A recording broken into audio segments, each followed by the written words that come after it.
Hi everyone. Okay, woke up this morning to the news that we'd lost Prunella Scales at the age of 93. Really sad news that.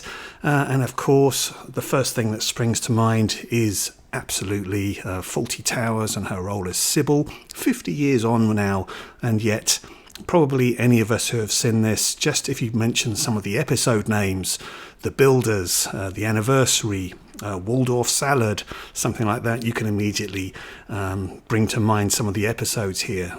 So yeah, just so much fun watching this.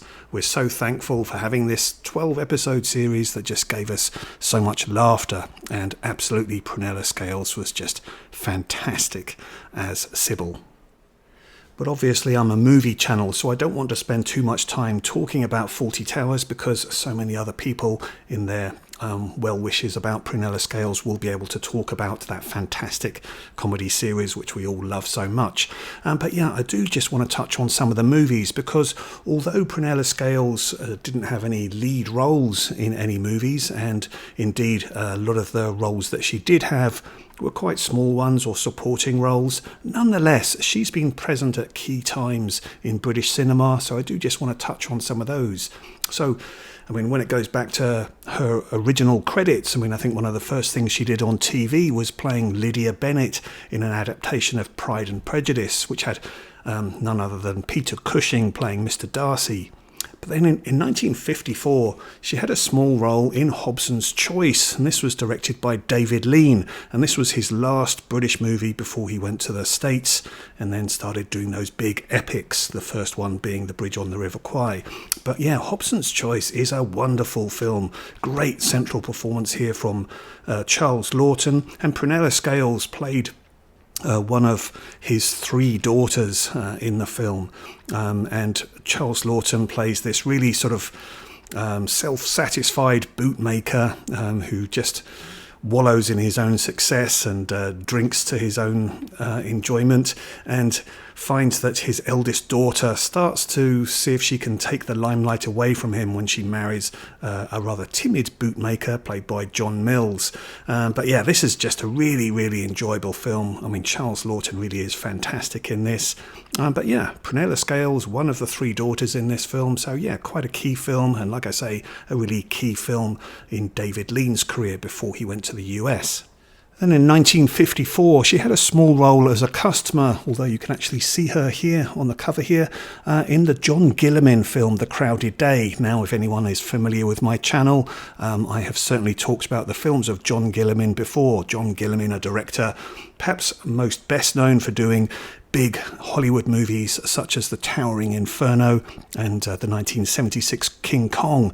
But he had so many other great British-made movies earlier on in his career, and this really is one of my favourites.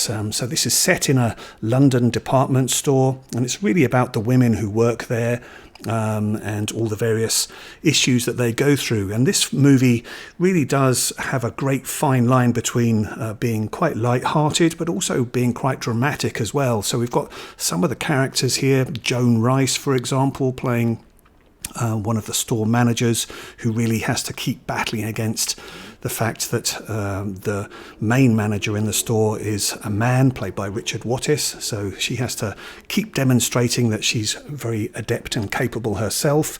There's Vera Day in this as well, as a bleach blonde, big-chested woman who gets a lot of male attention, really wants to be an actress but is susceptible to being exploited. And then there's a really excellent performance as well from Josephine Griffin, playing a store worker who is unwed and pregnant and trying to keep that a secret from her employer because it may affect her employment. So yeah, there's some really sensitive dramas going on here, and like I say, quite lightly played as well. Really beautiful film. I absolutely love this, and it's shot by Gordon Dines, who is the cinematographer on classic movies such as Basil Dearden's The Blue Lamp.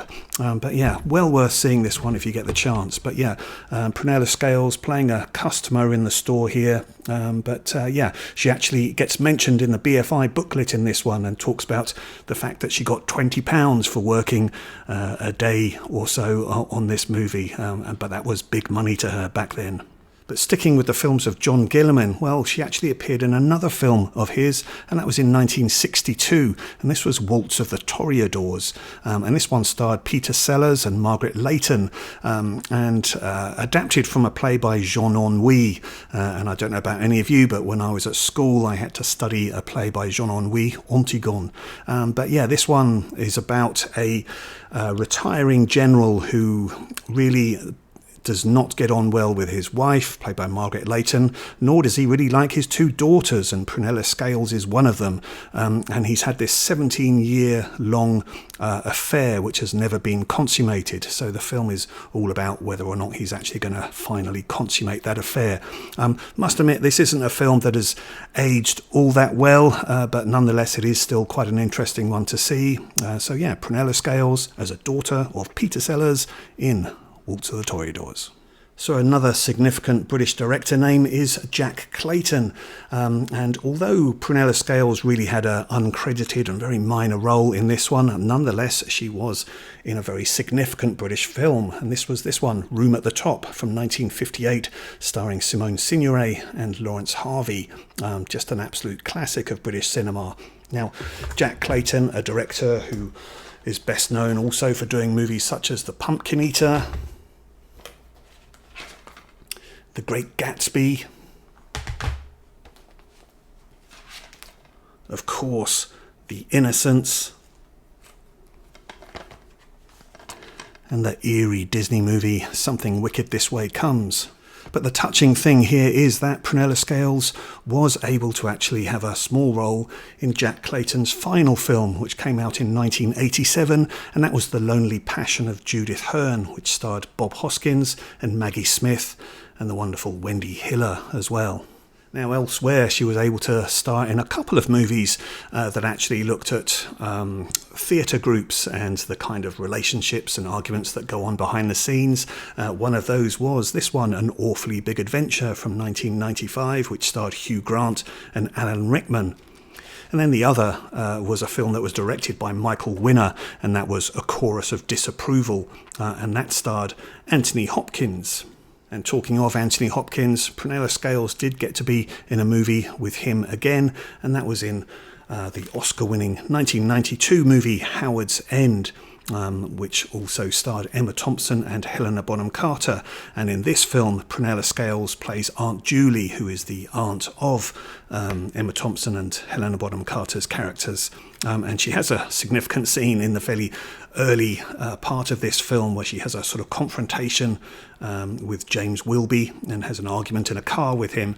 And significantly also with this film also starred her actual son, Samuel West, because Prunella Scales was married to Timothy West. So yeah, probably quite a meaningful one that she was able to make this.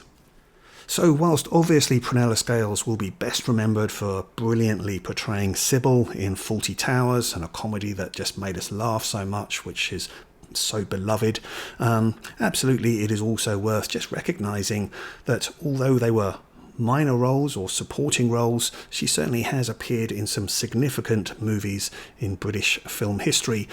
So yeah, just wanted to acknowledge that in my small way. But yeah, let me know your thoughts and comments. A sad loss, absolutely. Prunella Scales, age 93, rest in peace. Thanks for watching this. All the best to you. Bye-bye.